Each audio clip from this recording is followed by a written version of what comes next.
Muy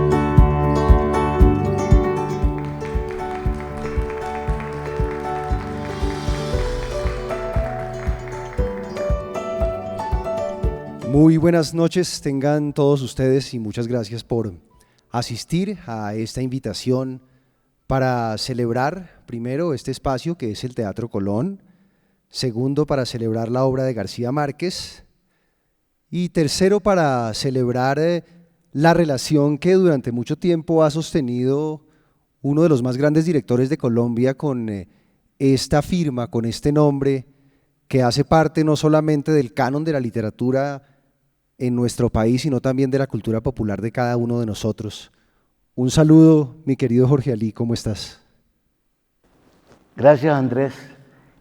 Bueno, empecemos. Empecemos. Empecemos. A quemarropa vamos a empezar entonces esta conversación, que al final estará abierta para que ustedes planteen los interrogantes que consideren que vengan al caso.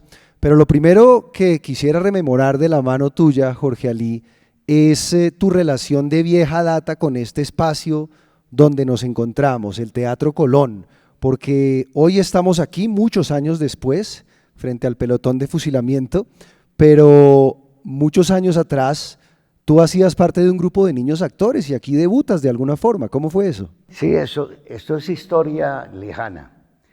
Tendría yo unos 12 años cuando entré al grupo escénico infantil del profesor Pulido Telles, que tenía, como su nombre lo dice, un grupo compuesto por niños y jóvenes.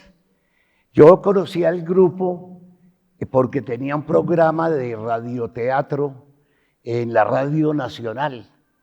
Y cuando se fundó la televisión el 13 de junio del año 54, el profesor Pulido comenzó y trasladó el grupo escénico infantil a hacer un trabajo simultáneo en la televisión. Recuerdo que el programa se llamaba El Mundo del Niño, era un programa sobre la vida de los niños en el barrio, las relaciones con su padre, las relaciones con sus compañeros de colegio, con sus profesores. Y hicimos teatro también. La primera vez que hicimos teatro fue una obra que se llamaba Caperucita en el bosque, de Schwartz, un autor ruso. Y yo hacía el lobo feroz. Recuerdo que en este escenario, en un tronco aquí en la mitad del escenario, comenzaba mi monólogo, que todavía me acuerdo, con una lima muy grande, tenía unos pectorales inmensos y una cola muy notoria y una trompa. Me afilaba los colmillos y decía: mis colmillos debo afilar, a la niña quiero tragar. Tengo odio a la niñita, piernas flacas, voz finita. Ella en todas partes quiere estar y no me deja ni parar. Con liebres tiene amistades y ¿qué les dice? Necedades. Alguien viene, es la zorra. Me esconderé y la sorprenderé. Eso fue mi inicio en el teatro, o sea que tengo unos recuerdos maravillosos de una gran nostalgia. Encima de este techo había un taller de escenografía y mi padre, que era un gran pintor y muy amigo de Zapata Olivella y de Delia Zapata Olivella, que tenía un grupo de danzas folclóricas, hizo un espectáculo aquí y mi padre le pintó unos telones en ese techo. Yo también era niño y me acuerdo que le ayudé, él me decía, pon verde, eran unas brochas amarradas como a un palo de escoba y uno pintaba parado. Me ponía a dar fondos. O sea que tengo una relación con este teatro muy especial. Después hice mi primera dirección de teatro, que fue una adaptación que hice con mi hermana Gloria de la obra de Jean Cocteau, Los hijos terribles. y la presentamos en el Festival de Teatro de aquella Festival de Teatro de Bogotá que se llamaba. Después hice El cartero del rey de Tagore. Ya adulto, con el Teatro Popular de Bogotá, estrenamos aquí la ópera de 3 centavos, Ricardo III de Shakespeare. Eso es lo que recuerdo. O sea que volver a este escenario me trae muchas nostalgias, muchos recuerdos, y es un espacio que está, digamos, incrustado en mi memoria y en mi corazón. Difícil resumir la vida de Jorge Alí en 45 minutos. Basta decir que obviamente él se forma en el teatro, que pasa bastantes años en República Checa, en un momento muy importante de la historia, cuando estamos hablando de un fermento de ideas y de una cantidad de cosas. Llegan los años del TPB, se hacen infinidad de productos, luego viene la televisión, pero en un momento de esa exploración alrededor de la dramaturgia, Jorge Alí tiene la fortuna, y creo que Gabriel García Márquez también tiene la fortuna, de tropezarse el uno con el otro. Se conocen Gabriel García Márquez y se conocen Jorge Alí Triana. ¿Cómo tiene lugar esa simbiosis que nos deja además una gran cantidad de acervo en muchos sentidos? Hay películas, hay cine, digamos, que lleva esos dos nombres, hay teatro que lleva esos dos nombres, hay televisión que lleva esos dos nombres. ¿Cómo empieza esa relación? Bueno, mi primer encuentro fue RTI Televisión en el año 82. Me invitó a dirigir un guión que él había escrito en el año 65, creo, en México, en conjunto con Carlos Fuentes. Carlos Fuentes, cuando en México existía en ese momento, no sé si todavía, cuando había un guionista extranjero, tenía que tener un guionista nacional, de nacionalidad mexicana.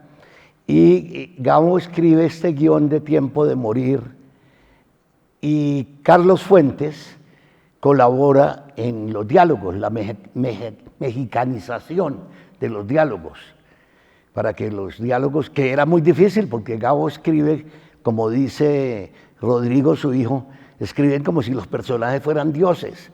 Nadie habla como hablan los personajes de Gabo, habla con unas frases casi como esculpidas en mármol.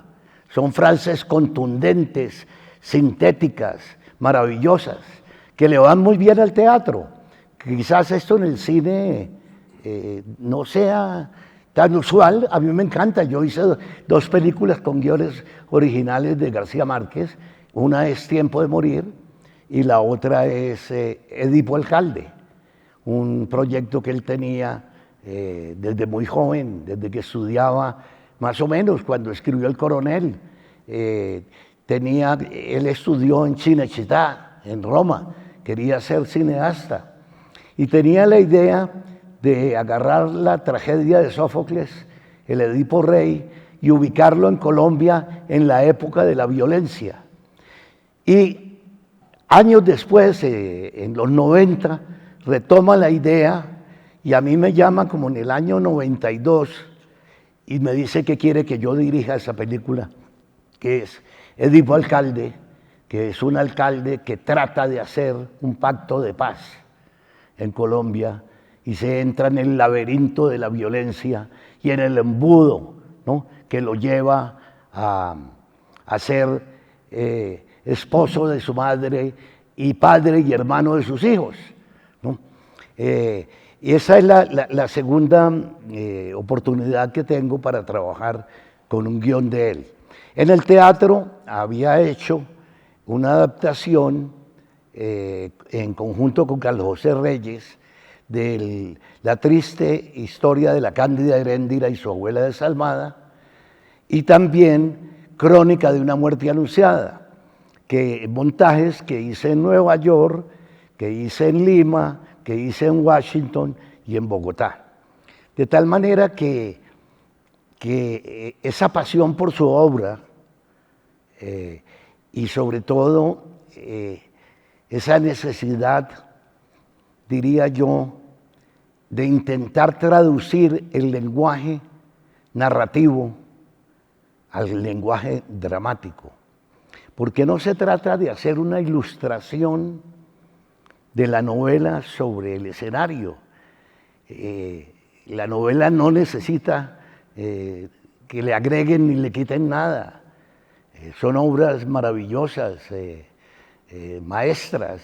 El mismo Gabo decía, por ejemplo, del Coronel, no tiene quien le escriba, que le preguntaron cuál es su obra maestra, y en varias oportunidades él dijo, El Coronel, una obra que escribe, yo creo que está cercano a los 30 años, en el año 57, en París. Él estaba de corresponsal de prensa del periódico El Espectador durante el gobierno de Rojas Pinilla. Y los periódicos, tanto El Tiempo como El Espectador, fueron clausurados, cerrados. Y García Márquez se queda en París sin sueldo. Devuelve el pasaje de regreso y ese es el único dinero que le queda para vivir en París.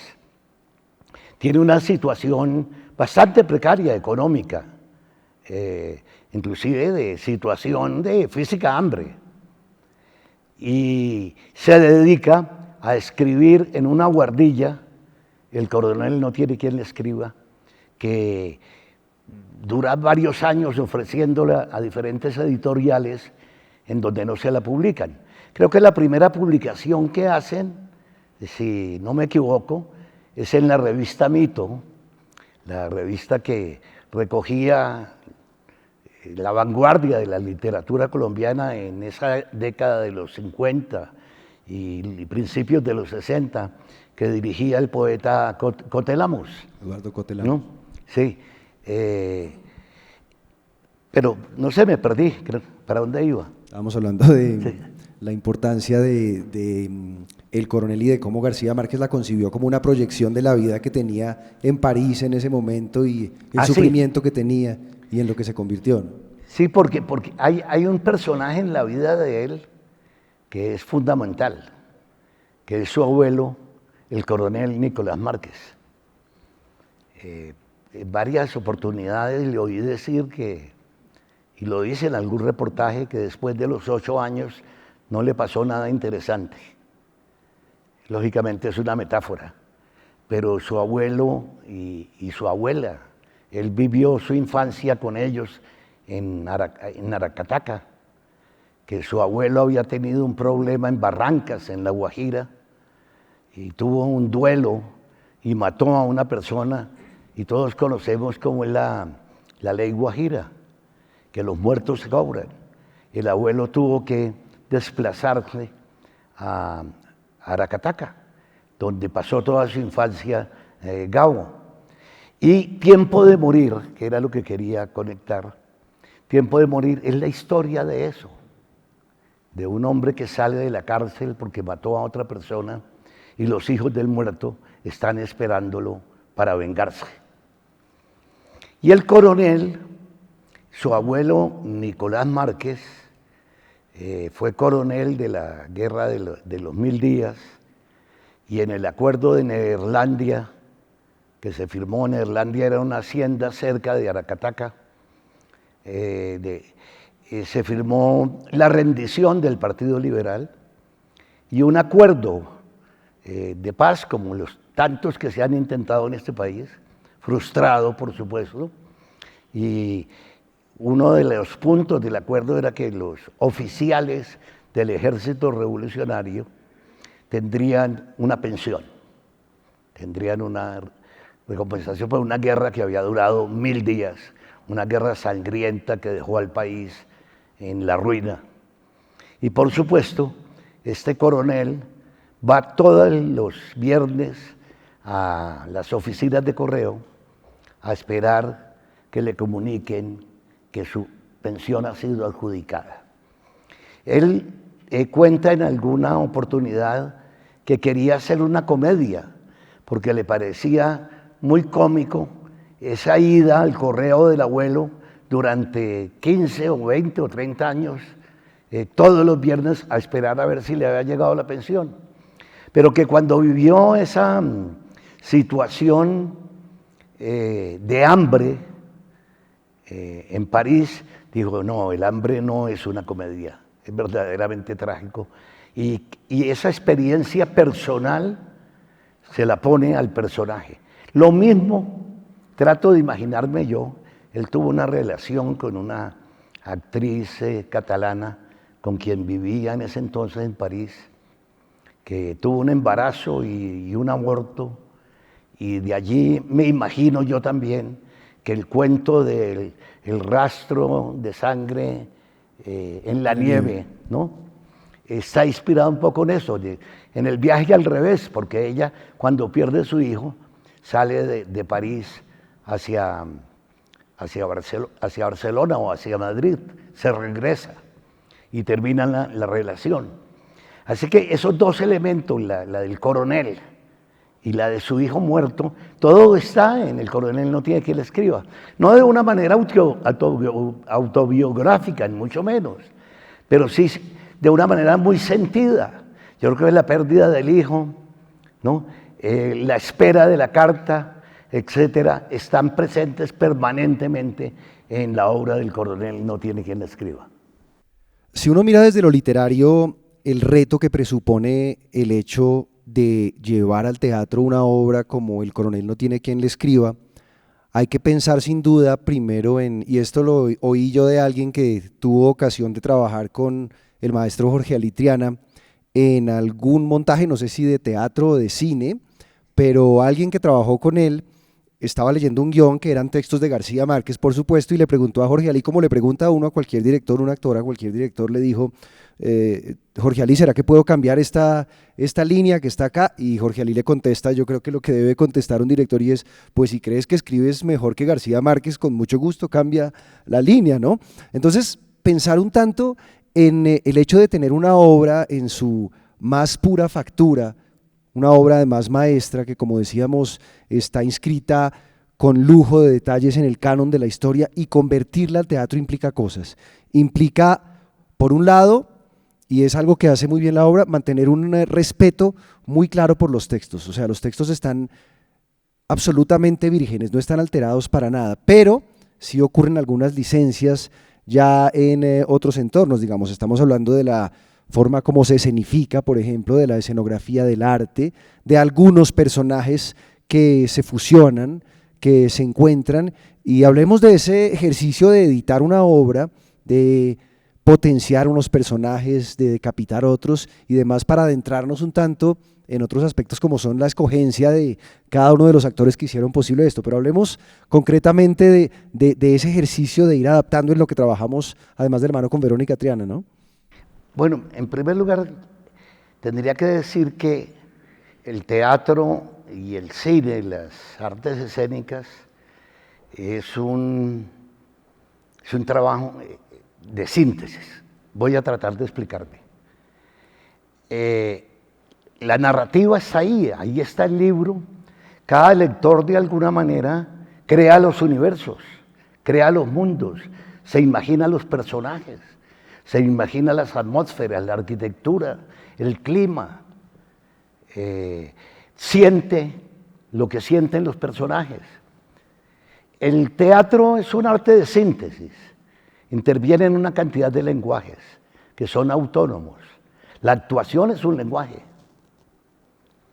Está la escenografía, están las luces, está la literatura dramática, el texto literario, está la música, el maquillaje, el vestuario, bueno, todos los elementos que componen, pero esto no es una suma de lenguajes, sino es como la combinación orgánica de todos esos lenguajes para crear uno solo, que es el acto teatral o el acto cinematográfico, indivisible. Ya cuando la obra está montada, todos esos lenguajes, el actoral, el de las luces, el del vestuario, etcétera, ya no se pueden dividir, están orgánicamente combinados en el hecho teatral. Entonces, cuando uno acomete un un texto literario que, entre otras cosas, a raíz de esta charla, pensé que mi trabajo de los últimos años ha estado basado fundamentalmente en la transcripción o la traducción, como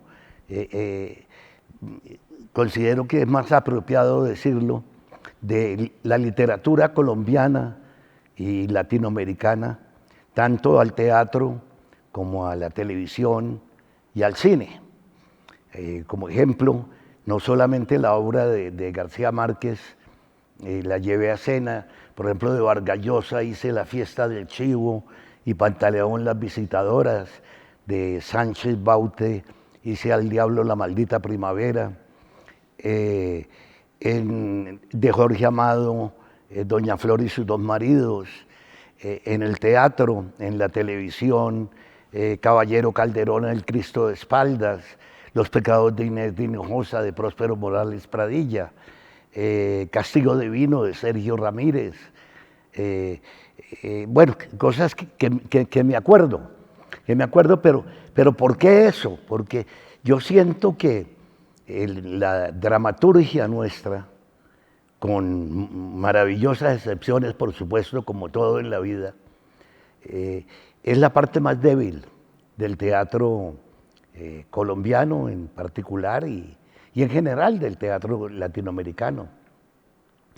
En cambio, en la narrativa, en la novela, nosotros no tenemos una literatura narrativa del tercer mundo. Yo creo que los autores latinoamericanos son autores de una capacidad y de una potencia universal extraordinaria y que han logrado metaforizar nuestra realidad, contarnos a nosotros con una gran profundidad de personajes y de conflictos y de situaciones. Los personajes que han creado nuestros escritores son maravillosos. Para mí, por ejemplo, el coronel del coronel no tiene quien le escriba, es como un personaje de la dimensión del Quijote, es como el Quijote latinoamericano. Entonces, volviendo a tu pregunta, el tema es cómo lograr ese arte de síntesis sobre la escena, cómo poder traducir y no ilustrar la novela, que no necesita que se ilustre, es maravillosa, sino poder proponer una lectura sugestiva también para el espectador, que lo invite a un universo dramático, que no esté comparando difícilmente, pero se trataría de eso, que no esté comparando, no esté buscando la novela, ¿no?, sino que esté viendo la obra. Hablemos del proceso de ir poniéndoles cara a los personajes, de ir esculpiendo, una palabra que usaste ahora, cada uno de los personajes ya de la mano de los actores en un trabajo conjunto. ¿Cómo fue esto de ponerles cara? Pensemos, por ejemplo, en la esposa del coronel, que es un personaje que evidentemente, quienes han visto la obra lo sabrán, quienes la vean lo podrán ver, crece muchísimo como alguien relevante dentro de la historia. ¿Cómo fue ese proceso con cada uno de los personajes y cómo se llega a una selección tan afortunada? Es decir, ¿es esto fruto del azar? ¿Es esto fruto de una simbiosis, de una magia? ¿O hay un método que lleve a tener a un grupo de actores que pueda dar, en efecto, lo que uno está pensando desde la adaptación? Entre otras cosas, la puesta en escena tiene una gran fidelidad al texto original. Lo que tú mencionaste al principio es completamente cierto. No quería ni agregarle nada ni quitarle nada, y menos que los actores comiencen a improvisar y a crear lo que llamamos nosotros en el lenguaje teatral morcillas. Morcillas quiere decir textos que ellos se inventan. Yo creo que la obra comienza con la contundencia como escribe Gabo. Dice, ¿qué haces?, le pregunta a la esposa. Y él le contesta, esperar. Y ella dice, desde que terminó la guerra civil hace 54 años, no has hecho otra cosa distinta que esperar. En 3 frases hay toda una información, una síntesis maravillosa, que a eso no se le puede agregar ni quitar una palabra. Había una dificultad, por ejemplo, en la adaptación, que es una parte fundamental de la novela, que él sale todos los viernes a esperar la lancha en donde llega el correo. Y él ve bajar el bulto en donde llega el correo, viene siempre el empleado de correo, se lo echa al hombro, camina las calles hasta llegar a la oficina y empieza a distribuir las cartas. El coronel siempre está esperando una carta con bordes rojos y azules, que era en aquel entonces el correo aéreo, porque había correo aéreo y correo nacional. El correo aéreo era el que llegaba más rápido. Y eso le impresionaba mucho al Gabo. En la Cándida Herendi-Rezola de Salvada también el correo aéreo llegaba en un camioncito a La Guajira. Siempre en varias partes habla de eso, el correo aéreo y el correo. Entonces, ¿cómo hacer eso? Ir a las oficinas de correo. Todo eso que él narra maravillosamente, de esas angustia que tiene el personaje cada viernes esperando la carta que le debe llegar con su pensión. Entonces, ¿cómo traducir eso al teatro? ¿Cómo hacer esa escena, ese tumulto de gente en el puerto? Encontré el recurso maravilloso, es que el gallo es el coprotagonista de la obra. El gallo significa muchas cosas. El coronel está esperando una pelea de gallos que tendrá el próximo 20 de enero para llevar el gallo que fue de su hijo Agustín, a quien mataron en la gallera por estar repartiendo propaganda contra el gobierno. Entonces el gallo significa muchas cosas. Es la continuidad de su hijo Agustín, es la continuidad de sus ideas, es la esperanza, es la dignidad. Entonces, en la adaptación, el coronel, su confidente, su cómplice, a quien le puede confesar todas sus angustias, sus anhelos, su esperanza, su dolor, es al gallo. Entonces todas esas descripciones de su salida a la gallera, de su salida a buscar la carta los viernes, se la cuenta al gallo. Y el gallo se vuelve para el público un personaje extraordinario. Es quien oye al coronel, y además el gallo aprendió a actuar y sigue con una atención impresionante gracias a la destreza del actor Germán Jaramillo. Desde que la hicimos en Nueva York, desde que la hicimos acá, vive con el gallo, lo alimenta, le habla, sabe cómo tratarlo. Oye la voz de Germán y reacciona. Hay un trabajo, digamos, de preparación actoral del gallo que es fundamental. Si el gallo falla, falla la obra. Entonces, ese es un ejemplo, digamos, de traslado literario al dramático. ¿Cómo se llama el gallo? ¿Horacio? ¿Ovidio?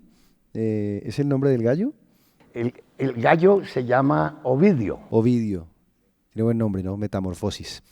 Bien, aparte de esa constante que tú mencionas en tu trabajo, que es el hecho de explorar en la narrativa y concretamente en años recientes en la narrativa latinoamericana, también es muy evidente que tú has mirado hacia la historia.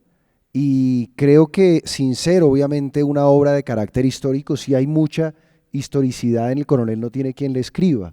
Es decir, de hecho hay muchos acontecimientos que pueden ser situados, si uno hace el ejercicio puede fechar los acontecimientos de esta obra más o menos en 1959 y haciendo toda la cronología y sumando los tiempos, pero ¿qué podemos hablar de ese torno-retorno que uno se encuentra aquí en la historicidad, ¿no? Es decir, tenemos a un hijo que desaparece vilmente por cuenta de estar repartiendo una publicidad antigobiernista, como lo decíamos, teníamos un espacio, un pueblo donde morir de muerte natural es un hecho muy extraño, una rareza.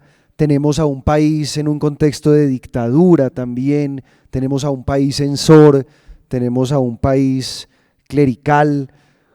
Y yo me pregunto una cosa, porque hacía la cuenta, cuando García Márquez comienza a escribir eso estaba quizá terminando sus 20, cuando salió El Coronel, no tiene quien le escriba publicado, tú debías estar terminando tus 20 años, más o menos llegando a los 30, y me pregunto yo, ¿cómo es para ti, en cada relectura que uno hace década tras década, porque hay libros a los que uno siempre vuelve, cómo ha sido encontrarte en este momento de tu vida con esta historia, que es la historia de un héroe maduro también, que es una historia de ingratitud, que es una historia de mala recompensa, que es una historia de un régimen pensional infame? ¿Cómo se siente eso? Bueno, yo creo que ayuda el que yo soy mayor que el coronel, ¿no? Tengo 79 años, ¿sí? Y comprendo mucho, es impresionante como un joven de 30 años, como era Gabo en aquel entonces, logra construir esa psicología del hombre de la octava edad. Por supuesto que ese personaje lo comprendo mucho y no lo comprendo solamente por su edad, sino por la terquedad, por el sueño, como parodiando, repitiendo las palabras de Álvaro Mutis, morir con los sueños intactos, ¿no? Como ese personaje muriéndose de hambre, con el hijo muerto, con la esposa desesperada para que salga de ese gallo maldito, ese pajarraco de mal agüero que fue el causante de la muerte de su hijo, que tienen que compartir los pocos granos de maíz que tienen con ese maldito gallo. Cómo ese personaje cree en el futuro, tiene esperanza, tiene dignidad, sueña con llevar ese gallo a la gallera el 20 de enero, que significa mucho, no es el hecho físico de llevar un gallo a una pelea de gallos, es la afirmación de su dignidad, la fe en el futuro, la persistencia, la memoria de su hijo, todas esas cosas que necesitamos los seres humanos para vivir. Es un final esperanzador cuando él protesta porque en la sastrería uno de los muchachos le dice que nombra la palabra mierda y él le dice, porque él es muy digno y muy respetuoso, que sin malas palabras, y cuando la esposa le pregunta al final, y entonces ¿de qué vamos a comer? Porque él dice, el gallo ya no se vende, y él necesitó 54 años de trasegar por la vida, se le llena el alma y el espíritu para decir mierda. Mierda significa sea lo que sea, seguiré con ese propósito. Eso es maravilloso. Entonces, sí, tiene que ver con uno se conecta con todos los personajes, uno se conecta con todos, inclusive a los que odia. Tiene que encontrar el punto de vista de ellos para hacerlos con cierta verdad.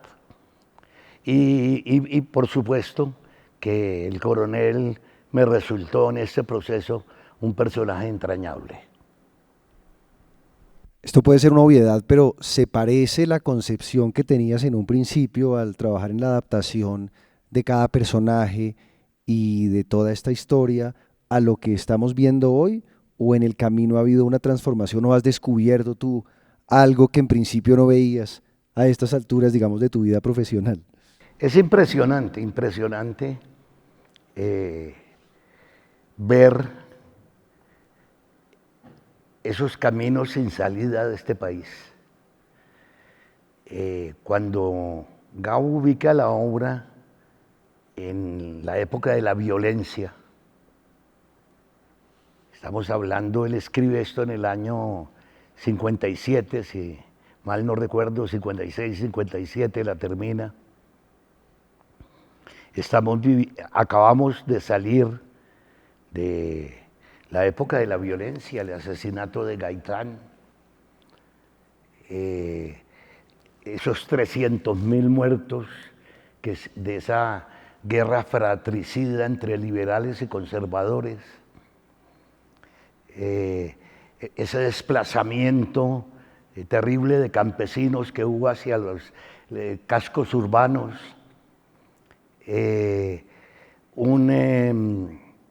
un pacto de paz, de rendición que hizo el Partido Liberal en 1902 en el Pacto de Neerlandia. Neerlandia era una finca cerca de Aracataca, por allá.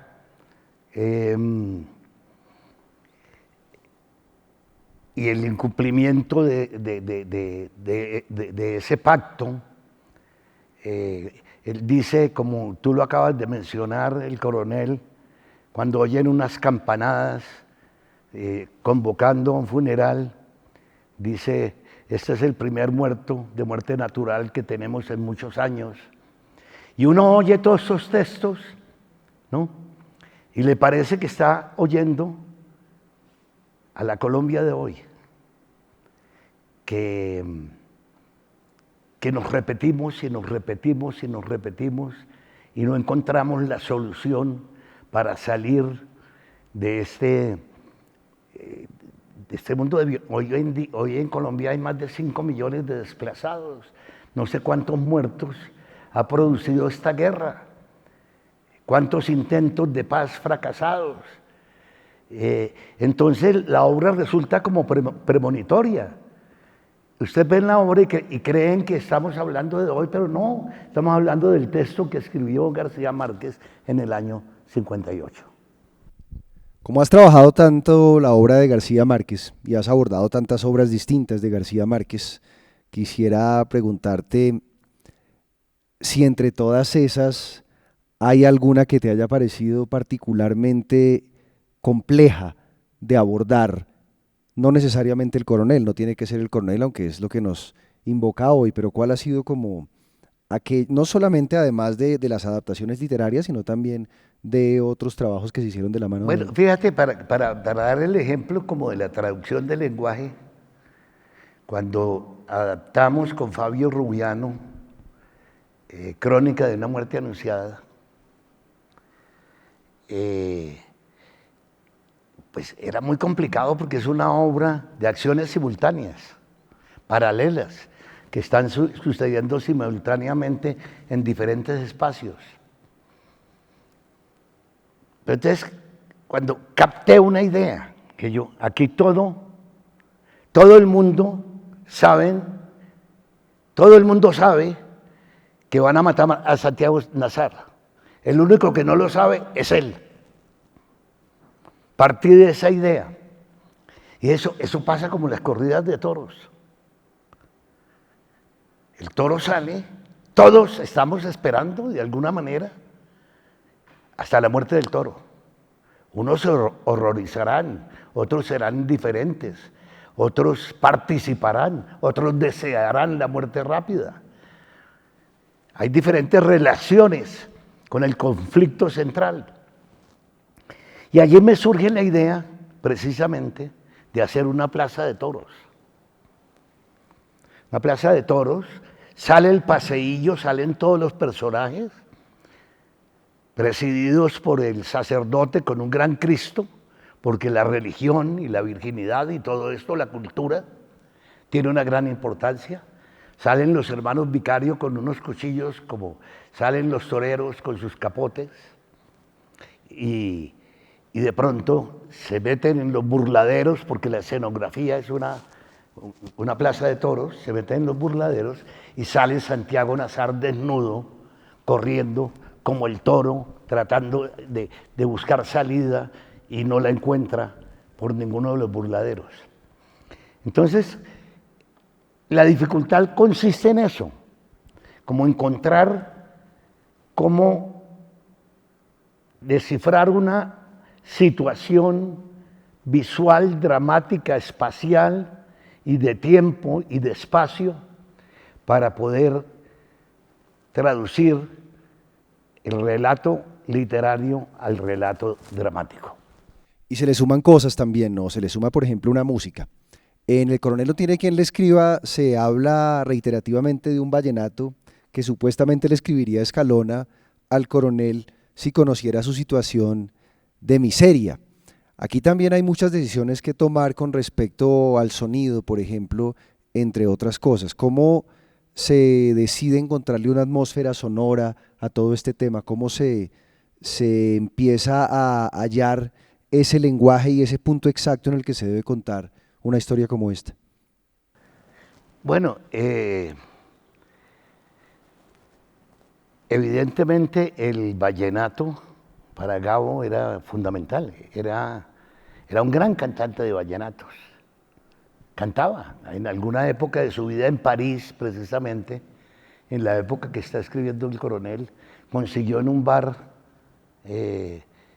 podía cantar por las noches y con eso consiguió algo para comer, muy precariamente. Yo presencié varias rumbas vallenatas con él, en donde se sabía todos los vallenatos.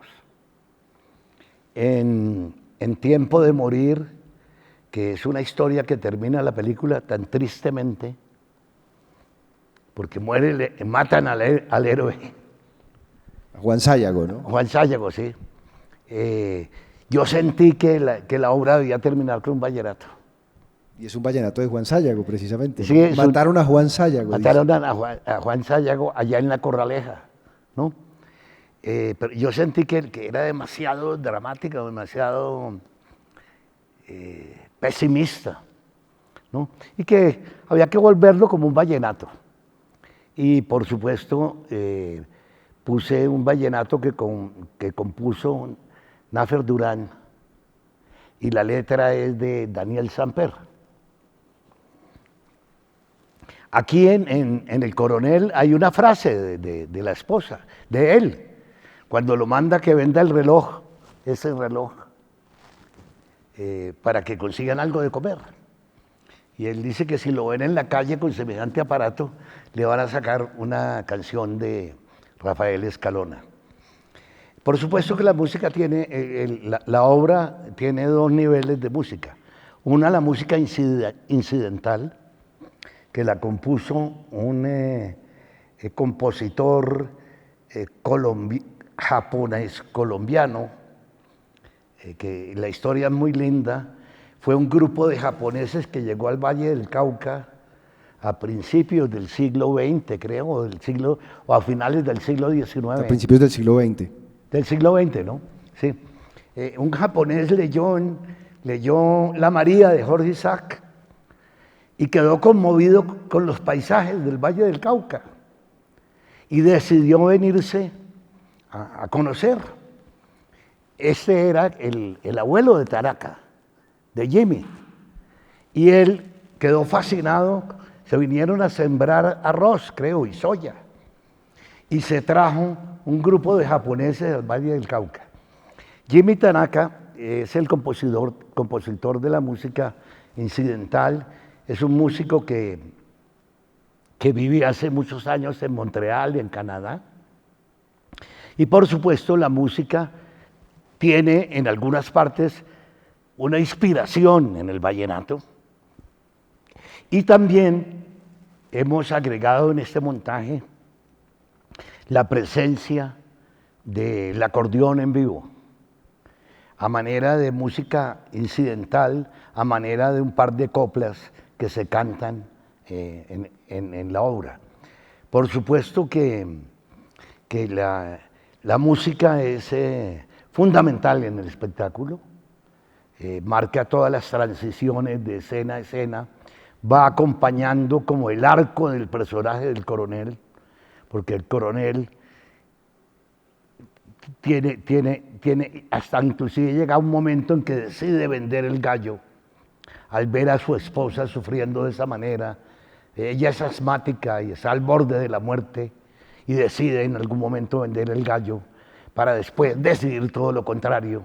No les voy a contar la obra, pero la música va acompañando todos esos momentos de la reflexión interna de lo que le está sucediendo al personaje a través de todo el relato. Muy bien, vamos terminando por un asunto de tiempo, pero en aras de la magia y de creer en la magia y pensando en la larga historia que une el nombre de Jorge Ali Triana con el nombre de García Márquez, nos gustaría arrancarte una anécdota, porque sabemos que ha habido momentos como místicos, como mágicos. Sé que, por ejemplo, que en Tiempo de Morir hubo algún tema con una casa y un pronóstico de que de pronto podría haber un muerto o algo parecido. ¿Cómo son esas historias? A ver quién es el muerto de hoy, a ver qué nos espera hoy también, ¿no? Hay cosas bastante raras ahí. Hay una que le encantaba a él o que lo conmovía mucho. Cuando hicimos Tiempo de Morir, como ya la había hecho para televisión, yo llamé a mi equipo y le dije, no quiero repetir ninguna locación, porque eso sería como volver a hacer lo que ya se hizo. Quiero cambiar absolutamente todo, menos una. Hay una escena en que Juan Sayago teje en un balcón con Mariana y hablan de su pasado, hablan de una escena muy bonita, maravillosamente escrita, con un diálogo extraordinario. Y esa escena la hicimos en una casa en Honda, con un balcón que al fondo se veía la cordillera y el río. Un espacio y donde llega una luz en el amanecer maravilloso. Y ahí dije la única escena que quiero repetir despacio. Cuando fueron a buscar la locación, la señora de la casa dijo, ¿cómo se les ocurre? ¿Cómo tiene esa desvergüenza de venir a pedirme eso? Ustedes mataron a mi mamá. ¿Cómo así? Efectivamente, en esa casa vivía una señora anciana que tenía unas jaulas con pájaros y unas materas muy lindas con flores. Y los rodajes son un desastre. Habían unas luces en aquel entonces que se llamaban minibrutos, que se ponían y eso mataba a las plantas, mató a los pájaros, de todo, y a la señora le dio infarto, a la mamá de la señora le dio un infarto y murió ese día. Entonces, y la señora dijo, ustedes no pueden venir aquí, pero la diseñadora de vestuario dijo, yo conozco esa familia, déjenme ir a hablar con ella. Porque yo les dije, bueno, busquen una locación igual, no hay problema. No la encontraron. Entonces ella dijo, yo voy a hablar. Fue y convenció a la señora. La señora puso condiciones. Dijo, yo no les presto la locación, sino mediodía. Y tiene que estar mi hijo presente en esto. Era un señor de unos 40 años. Y no usan sino solamente esa terraza. Nada más. Bueno, aceptamos porque eso era lo que necesitábamos. Efectivamente, yo hice una petición adicional. Déjeme ensayar solamente con los actores la escena a las 6 de la tarde, de 6 a 9 de la noche. Yo trabajo con ellos, así vamos a estar listos, porque yo quería la luz del amanecer cuando salía el sol y había un contraluz maravilloso dorado. Entonces se veía abajo el río Gualí y el río Magdalena, una cosa así.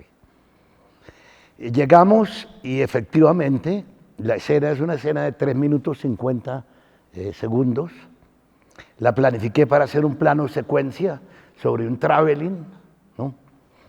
Y ensayé la víspera de las 3 horas, llegamos a las 5 de la mañana, los actores venían vestidos, maquillados desde el hotel, y efectivamente a las 6:15 de la mañana ya habíamos terminado. Al otro día estábamos en el cementerio cuando llegó el cura y dice, váyanse de aquí. Venimos con el funeral del hijo de la señora, le dio un infarto ayer. No, terrible, tiempo de morir, ¿no? Eso estábamos, vivíamos en Armero. Estoy hablando del mes de julio, cuando terminamos el rodaje, y en el mes de noviembre fue la avalancha. Entonces, a García Márquez esta historia le parecía terrible, él era muy supersticioso, ¿no? Y tenía con la muerte una relación, sí, no le gustaba. Y entonces, haber hecho tiempo de morir con eso, lo impresionó mucho. Pues ya veremos entonces quién será en esta faena el muerto de la temporada. Cerramos en este momento, no sin antes agradecer a Jorge Alí, por supuesto, y a ustedes que han estado presentes y al Teatro Colón por organizar este tipo de dinámicas. Entonces, mil gracias, disfruten, quienes no hayan visto la obra, disfrútenla, es una gran experiencia, sumamente enriquecedora desde todo punto de vista espiritualmente y demás. Muchas gracias por haber aceptado esta invitación. Reiteramos, por última vez, que no vayan a perderse esta experiencia de conocer este nuevo montaje, esta nueva adaptación para teatro de El Coronel no tiene quien le escriba. Muchas cosas se van a abrir ahí, incluso para los buenos conocedores de la novela, de la obra de García Márquez, va a ser una oportunidad de explorar. Mil gracias a todos. Un aplauso para ustedes, por favor.